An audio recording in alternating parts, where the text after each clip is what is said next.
bonsoir à tous, vous qui regardez les vidéos, que ce soit le jour ou la nuit, ici Mister Review.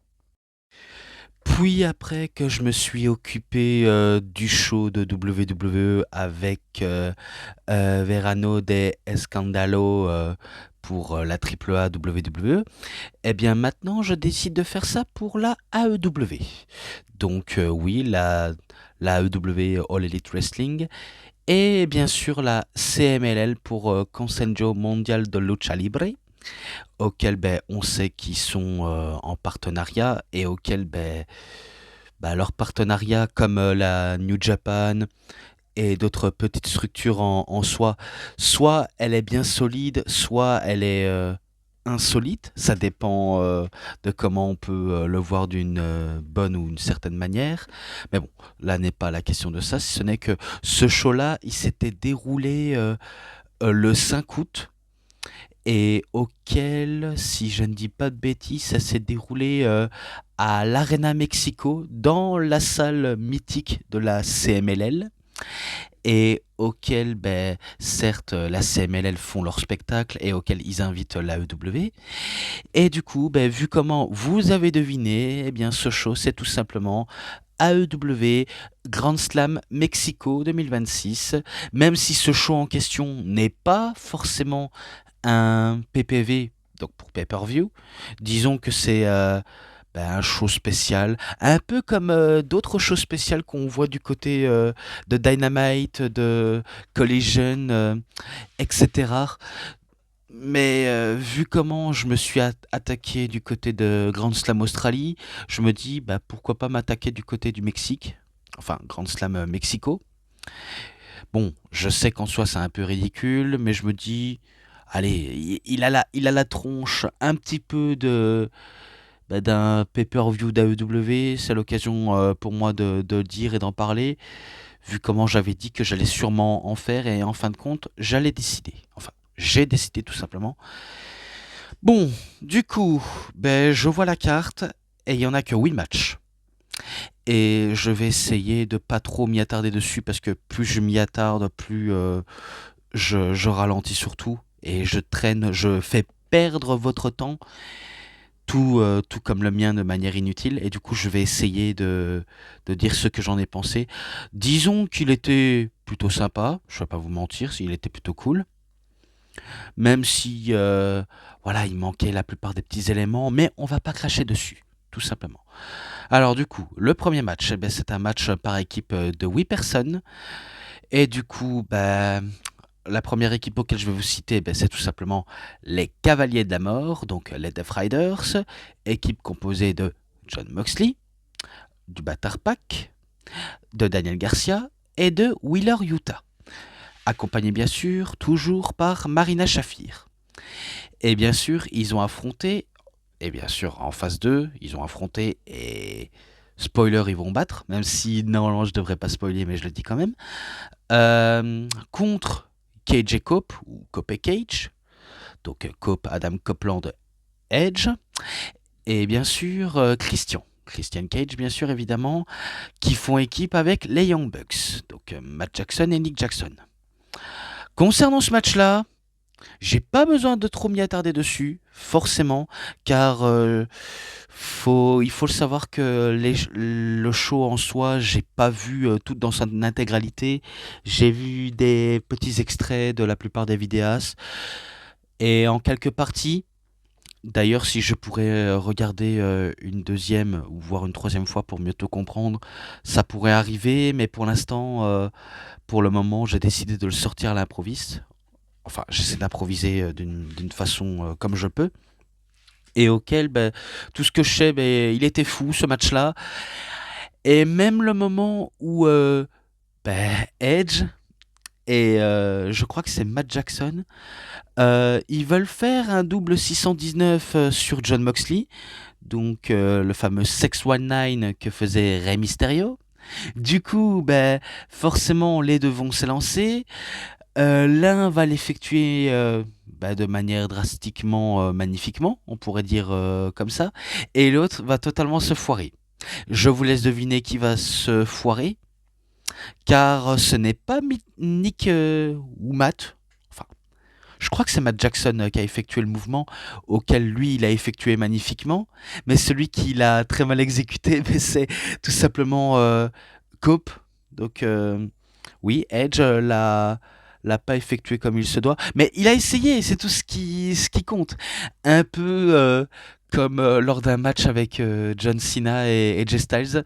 Certes, je me rappelle encore de la furie quand le public a scandé 619. Et du coup, ben, le public voulait voir que ce soit l'un des deux effectuer un 619. Finalement, John Cena a voulu l'effectuer. Mais vu comment il ne sait pas faire le 619, heureusement que ça avait été arrêté en plein élan. Mais là, ça n'a pas du tout été le cas. Donc, je pourrais dire, ok, Edge, il a essayé, mais je pense pas que c'était une idée pour le faire. Franchement, c'était pas une bonne idée. Mais bon, qu'est-ce que vous voulez que j'en dise de plus? Puis après, des multiples péripéties, notamment Marina Shafir qui fait un étranglement des yeux de la part de Cope, et que Cage vient tout simplement arrêter cette gourde-là, et que tout simplement Marina Shafir ne se laisse pas faire, elle lui donne une énorme gifle à Christian Cage, mais ce dernier va lui rendre en retour non pas une nouvelle claque, enfin pas une claque de la part de Christian, mais bel et bien un coup de pied dans la partie sensible féminin. Et du coup, je me dis, c'est assez bizarre de donner un coup de pied à cet endroit-là, en sachant qu'elles n'ont pas de parties intimes. Bon, à part, j'ai pas besoin d'en dire un peu plus, mais apparemment ça a fait son effet.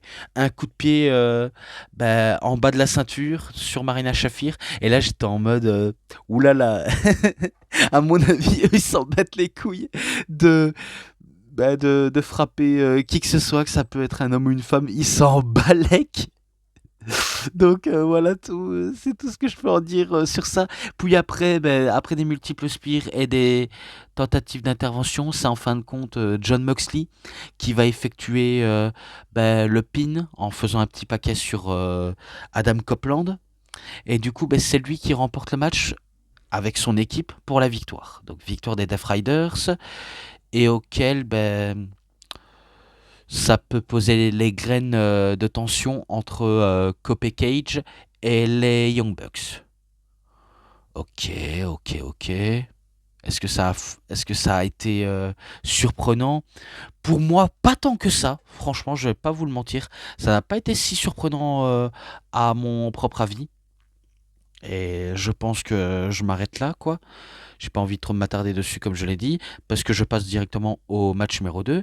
Et le match numéro 2, c'est un match triple threat, three-way dance, comme on pourrait appeler d'une manière comme d'une autre, pour déterminer euh, à la première place du casino Gauntlet à All-In. Et du coup, les participants sont tout simplement Andrade El Idolo contre Commander et contre Tommaso Ciampa. Ok. Ce match-là, il y avait un peu du côté un peu comique et divertissant, mais pas trop quand même. Si ce n'est que le seul moment qui m'a un peu marqué, c'est Tommaso Ciampa qui prend le téléphone d'une femme dans le public, d'une latina qui voulait prendre en selfie avec Andrade El Idolo. Et du coup, ce qu'il va faire, c'est que il va faire une photo de sa tub et envoyer le portable à la jeune femme. Et du coup, j'étais en mode, ah ouais, lui, il a des intentions assez, certes, un peu rentre dedans, mais qui me laissent penser à dire, est-ce que cette femme le désire tant? En sachant qu'il a une famille à côté, mais bon. Je sais pas quoi en penser là-dessus. Bon, après, qu'est-ce que vous voulez que je dise de plus, si ce n'est que Commander fait du Commander, Andrade El Idolo fait tout simplement à la manière de Hector Garza ou d'un Eddie Guerrero, ou j'en passe, de n'importe quel latino, de se jouer le Latin Lover, le grand séducteur, Bref, le gars en qui tu peux l'engager pour faire une pub de mannequin, ou une pub de parfum, de costume. J'en passe des tas de trucs. Si tu as une idée avec lui, tu le fais. Je suis sûr qu'il rendrait ça un peu meilleur, parce qu'il faut voir la chose telle qu'il se doit. Et en fin de compte, celui qui va remporter le match, c'est tout simplement Andrade El Idolo, qui non seulement son titre n'était pas en jeu, mais qui est qualifié numéro 1 pour le Casino Gauntlet pour All-In.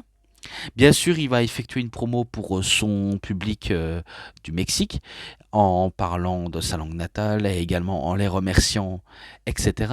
Puis après, il y a l'arrivée de MJF qui vient un peu tout gâcher et que il prend le micro en disant aux gens de la fermer et de bien écouter de ce qu'il a à dire parce que tout simplement, certes, pour certains, il a perdu contre Kenny Omega, le titre auquel il détenait justement, mais il possède toujours avec lui la ceinture triple B, c'est comme ça comment il la surnomme.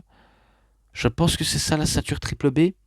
Et auquel il dit j'ai peut-être perdu le titre qui ne me plaît pas des masses parce que celui-là il me plaît beaucoup parce que c'est la triple B, et auquel je suis le véritable vrai champion de la AEW. Et du coup, j'étais en mode attendez, c'est moi ou MJF il est en train de faire du CM Punk à l'époque de 2023 quand ce dernier, certes, après une bagarre avec les Bucks et Omega, eh bien, il décide de venir et d'effectuer une promo dans un show Collision auquel c'était lui la figure emblématique de Collision et auquel tout simplement il ramène le titre d'AEW et d'en faire un X pour Straight Edge pour dire que c'est lui le vrai champion du monde de l'AEW. Et du coup, c'est à peu près pareil avec MJF. Vu comment il a toujours la ceinture triple B, il se prétend d'être toujours le vrai champion. Donc pour moi, c'est quasiment du cas par cas avec CM Punk. Je sais pas pour vous, mais moi j'ai cette sensation-là. Est-ce que c'est une bonne ou une mauvaise idée? C'est pas moi le booker, c'est pas moi qui dit que c'est une très très bonne idée de faire ça. Moi je pense que c'est plutôt, certes une connerie, mais une connerie qui... Où est-ce que ça va mener tout ça? J'en ai strictement aucune idée. Et du coup, je pense que j'en ai assez parlé de ça, si ce n'est que je passe au match numéro 3.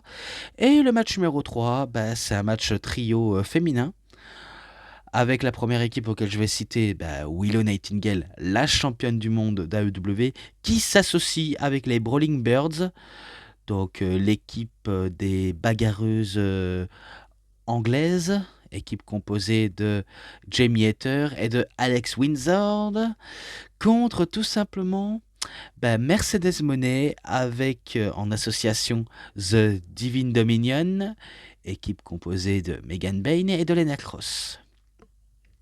Alors, concernant ce match-là, je sais qu'il y a une sacrée opposition de poids, de largeur et de physique. Je sais que je pourrais dire que pour moi le plus logique, ça aurait pu être victoire de Mercedes Moné et de Divine Dominion, mais vu comment on n'en est pas à ce stade-là, il faut plutôt gagner les babyface, certes, qui ne font pas une tête de plus que Megan Bayne et Lena Cross. Et je veux pas dire que Mercedes Moné fait une tête de plus que elle, mais pour moi, le plus logique, c'est faire gagner les plus grandes, les plus puissantes, et de pas trop les décrédibiliser en tant que championne par équipe très dominante, comme le nom indique de nom de l'équipe. Et, euh, et ils ont fait la connerie, quoi. La connerie auquel je redoute le plus. Parce que ce qui me désespère avec la EW, c'est pas la façon de comment je pourrais dire, que le plus petit doit battre un grand. Non, c'est pas ça. C'est pas ce que je veux en dire. Selon moi, il faut qu'il y ait une décision et un truc logique. Par exemple, je pourrais dire, certes, le catcheur plus petit affronte le catcheur plus grand. On pourrait dire qu'il a aucune chance de gagner parce que le catcheur ou la catcheuse grande le domine, le terrasse à tel point que le catcheur plus petit, Babyface, n'arrive pas à trouver une solution pour mettre à terre et de réussir à battre la géante ou le géant, et auquel il doit trouver une solution et trouver une tactique. Alors que là, il n'y a pas de tactique. Là, j'ai l'impression qu'ils font du 50-50, alors que, alors que selon moi, les trois meufs babyface, ils ne... Ah, comment pourrais-je le dire? Il y a la... Faut dire, il y a d'autres vidéastes qui le disent mieux que moi, notamment OG pourrait le dire mieux que moi, parce que moi, mes explications sont pas tellement bonnes pour être soulignées, et d'autres vidéastes, hein, les plus objectifs, hein, bien sûr. Moi, je m'adresse à ceux qui sont les plus objectifs. Ceux qui ne sont pas objectifs, allez tous vous faire... voilà, quoi. Mais... comment le dire? Comment dire de mieux si ce n'est que... Bah, selon moi, il faut un truc tellement logique. Par exemple, il suffit qu'il y ait une difficulté et auquel la babyface pourrait saisir l'occasion, tellement saisir, et auquel il va capitaliser là-dessus, même si le géant ou la géante ne va pas laisser un temps de répit. Pourtant, il tente quand même, jusqu'à ce qu'à réussir à le surprendre de manière tellement surprenante, et auquel ça pourrait faire l'effet de surprise. Mais sauf que là, il n'y a pas d'effet de surprise. C'est... Non, non, je vous le dis, hein, je sais pas comment dire, qualifier de tout cela. C'est pour moi très compliqué à dire mieux là-dessus, hein. Comme je l'ai dit, il y en aura d'autres qui l'expliqueraient mieux que moi en tout cas. Et je le dis sans prétention. Et puis, qu'est-ce que vous voulez que je dise? Ce n'est que ces victoires de Willow Nightingale et The Brawling Birds, auxquels, selon moi, ça aurait pu être les heals, les top heals. Oh là là là là là, comment je pourrais en dire de mieux là-dessus? Ah, si j'avais ce bon petit filon et si j'avais mieux analysé la chose et que s'il y avait des trucs qui m'auraient déplu ou déplaît, ça dépend comment je le prononce la chose, je vous le dirais de manière légale et honnête, mais comment avec ce tas de bordel qu'on a eu là. Et du coup, attendez, laissez-moi reprendre. On est à quel match maintenant? Ah au match numéro 4. C'est pour le titre international de la AEW entre Kyle Fletcher, accompagné par Don Callis, contre The Speedball Mike Bailey, et auquel, certes, Speedball, il avait gagné son contrat lors d'un match de l'échelle lors de Rédemption, et auquel il a l'opportunité d'affronter soit Bandido ou soit Kyle Fletcher. Et en fin de compte, Kyle Fletcher, il a détenu et qu'il a défendu, réalistiquement bien parlant, son titre international. Et du coup, tout est écrit pour qu'ils s'affrontent lors de Grand Slam Mexico. Donc du coup, les deux s'affrontent. Pas besoin d'en dire un peu plus là-dessus, si ce n'est que Speedball fait de ce qu'il sait mieux à faire du speedball, et Kyle Fletcher, faire du Kyle Fletcher, même si c'est un peu une version clone de Randy Orton, même si Randy Orton ne porte pas forcément du rose un peu plus flashy, l'histoire de plaire aux filles. Parce que oui, on pourrait dire que Kyle Fletcher, c'est un peu le clone de Randy Orton, un peu comme un certain Miles Bourne et d'autres prétendants sur cette planète auxquels il pourrait prétendre au titre de clone de Randy Orton.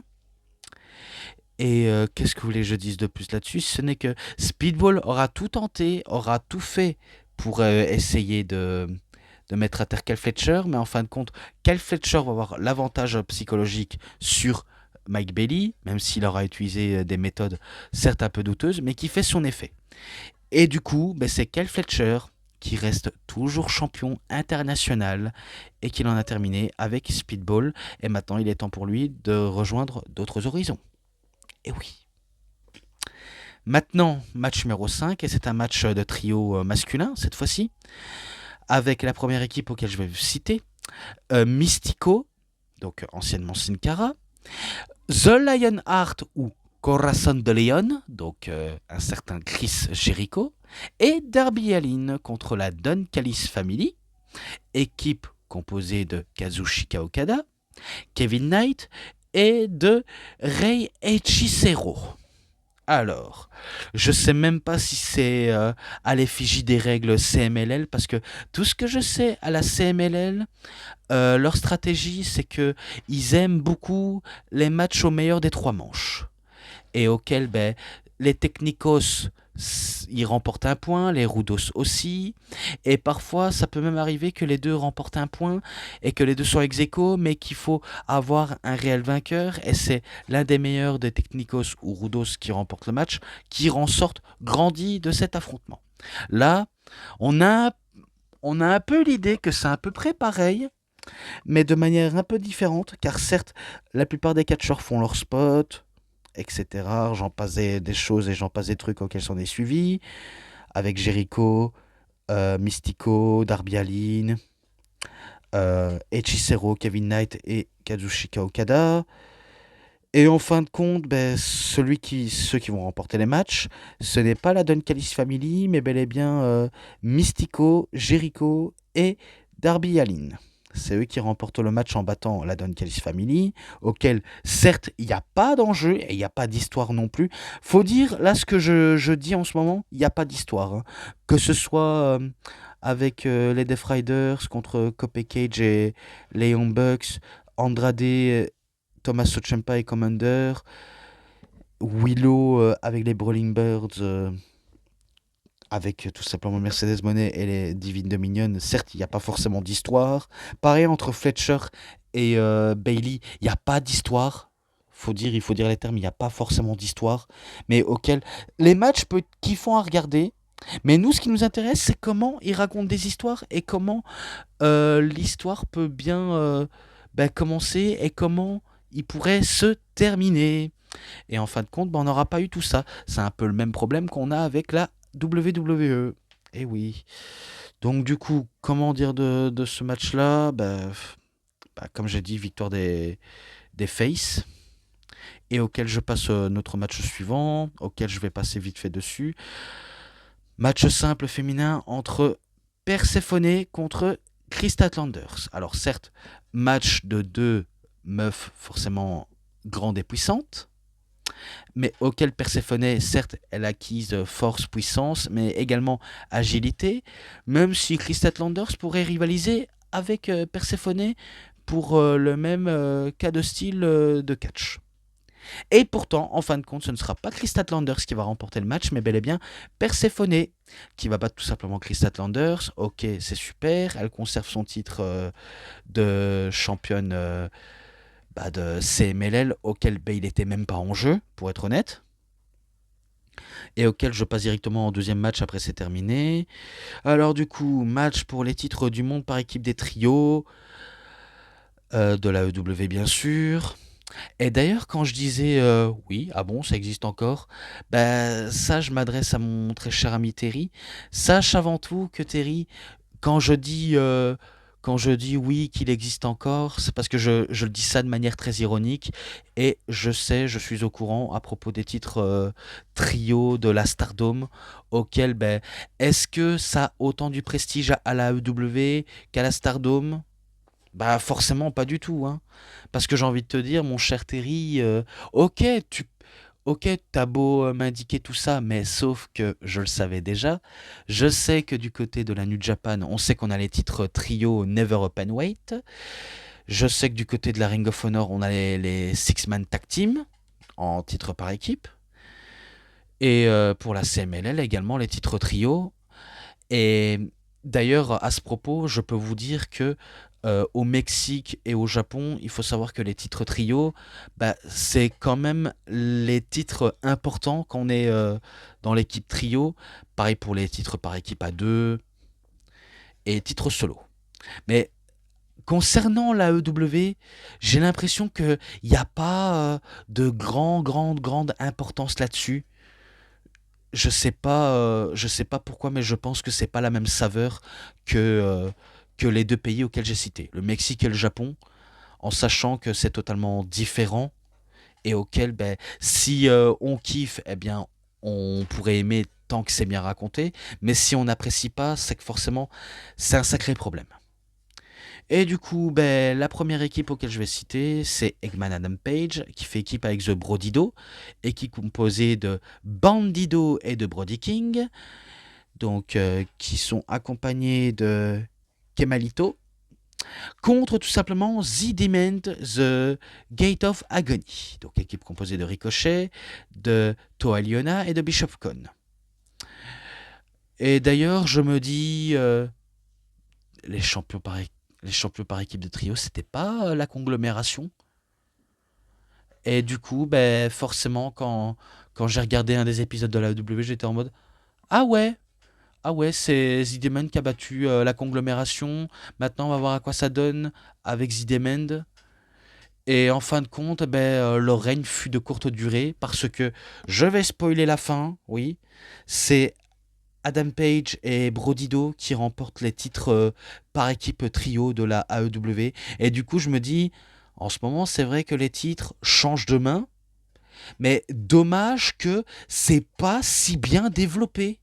Parce que c'est vrai que le souci avec les titres trio, c'est qu'il n'y a pas de développement en fait, hein. Pas de prestige, pas autant que les titres par équipe ou les titres solo. C'est. Ah, comment dire. C'est inintéressant en fait.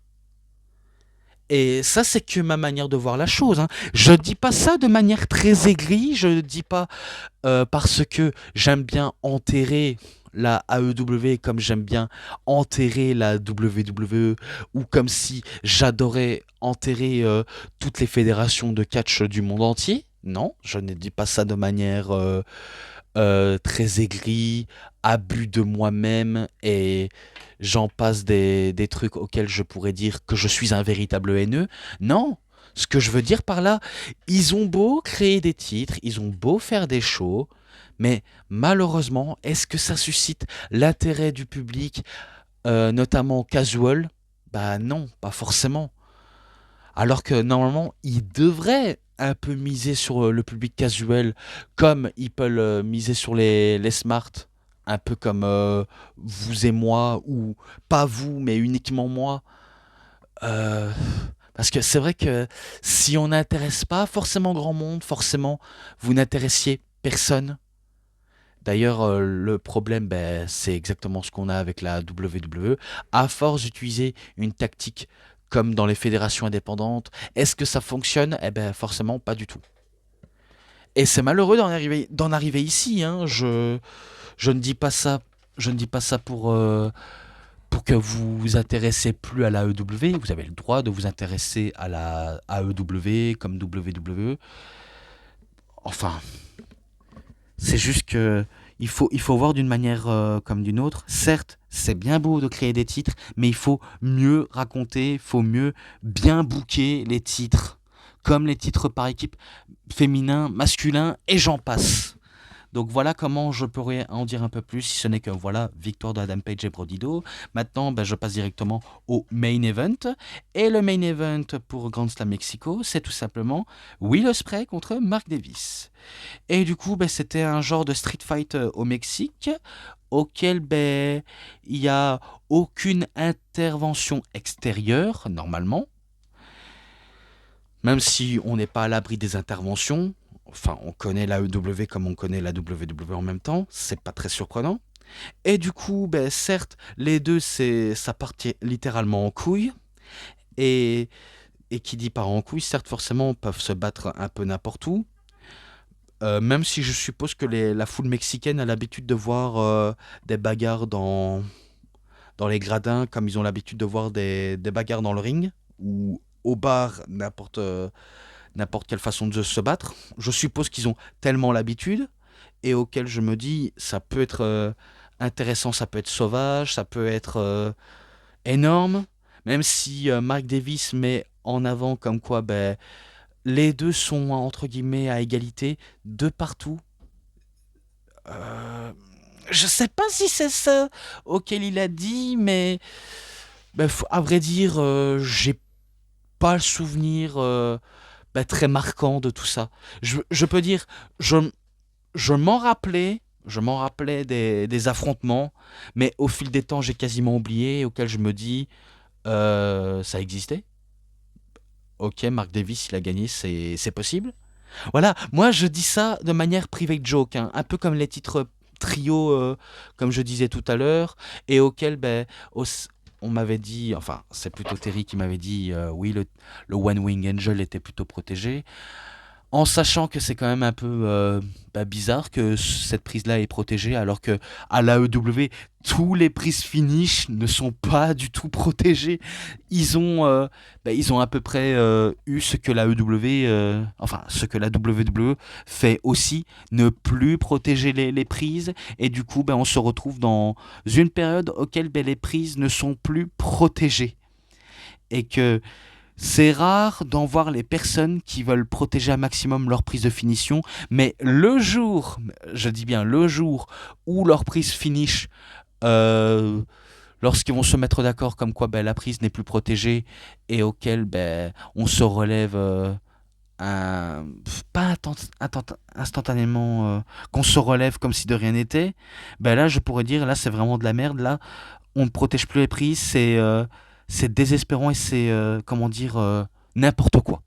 Et voilà comment je pourrais en dire un peu plus là-dessus, hein. Si ce n'est que, certes, Will Ospreay effectue sa Hidden Blade, essaye d'effectuer un Stormbreaker sur Mike Davis, essaye également d'effectuer son Oscutter et le Tiger Driver 91. Je crois que c'est ça auquel il veut faire référence. Et auquel, certes, il y a des prises auxquelles il y en a qui vont passer, d'autres pas du tout. Et en fin de compte, qu'est-ce que vous voulez que je dise de plus, si ce n'est que, après de longues minutes de match, c'est Will Ospreay qui va réussir à battre Mark Davis, et auquel, est-ce qu'on était à l'abri des interventions de la part des personnes? Je n'en ai aucune idée, vu comment j'ai pas vu tout l'entièreté du show. Et du coup, certes, on pourrait dire que je sors cette vidéo un peu rushée, parce que vous comprenez bien qu'il y a un manque de chez moi quand je regarde un show. Et pourtant, je sais que lorsqu'on diffuse le show, je vais sûrement regarder et de dire et penser mon avis là-dessus. Mais ça, bien sûr, un coup que la vidéo est sortie, c'est un peu trop tard de relancer la fameuse review, parce que j'ai plus envie de refaire. Pour moi, c'est du gaspillage de temps.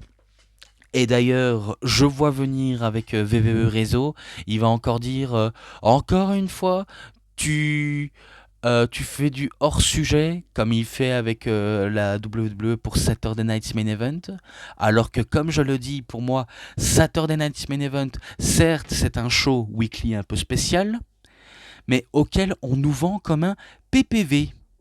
PLE également, et c'est pareil pour avec la EW Grand Slam. Et auquel ça m'excède quand ce type me dit que tu fais encore dans le hors-sujet.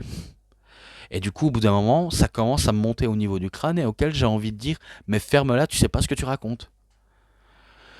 Mais enfin bref, voilà. Comme ça, je pense que j'ai assez tout dit là-dessus. J'espère que la review sur Grand Slam Mexico pour la EW aurait été utile. Ou pas du tout, ça dépend de comment vous regardez mes vidéos, parce que oui, j'attends toujours des likes, des partages, même un petit commentaire si ça me ferait plaisir. Et auquel, vous en faites pas, je lirai tous vos commentaires, je ne vous mords pas, même si parfois il m'arrive d'être un peu être sous les nerfs pour pas grand chose, et auquel je me dis, quand il y a un truc qui me plaît pas forcément, je le dis, mais toujours en débattre de manière un peu honnête et dans le respect aussi. Donc ça pourrait se le faire. Mais bon, je vais pas trop m'y attarder dessus. La vidéo est déjà assez longue, même si on est déjà à 34 minutes et des. Je vais m'arrêter ici. Allez, merci bien à tous. Voilà, la vidéo touche à sa fin. Et avant de vous laisser, n'oubliez pas de me suivre sur les réseaux sociaux. Donc, bien sûr, mes réseaux sociaux sont bien sûr mon Instagram et également mon thread lié avec Instagram. Et surtout, mon Discord si vous voulez parler de plus de catch ou d'autres choses qui vous passent par la tête. Et voilà comment je conclurai cette vidéo en disant c'est tout pour cette vidéo de review. C'était Mister Review. J'espère que vous avez vraiment aimé cette vidéo de review. Et comme d'habitude, si vous avez aimé cette vidéo, vous savez ce qu'il vous reste à faire. Likez la vidéo, commentez, partagez, abonnez-vous à ma chaîne, donc DVD Pro Catch / Mister Review, et cliquez sur la petite cloche pour avoir plus des notifications et des prochaines vidéos. Et moi, comme d'habitude, je vous dis bonne journée, bonne soirée à tous. Au revoir tout le monde pour une prochaine vidéo de review. A plus à tous les fans de catch. Allez, bye bye tout le monde, et surtout, vive le catch!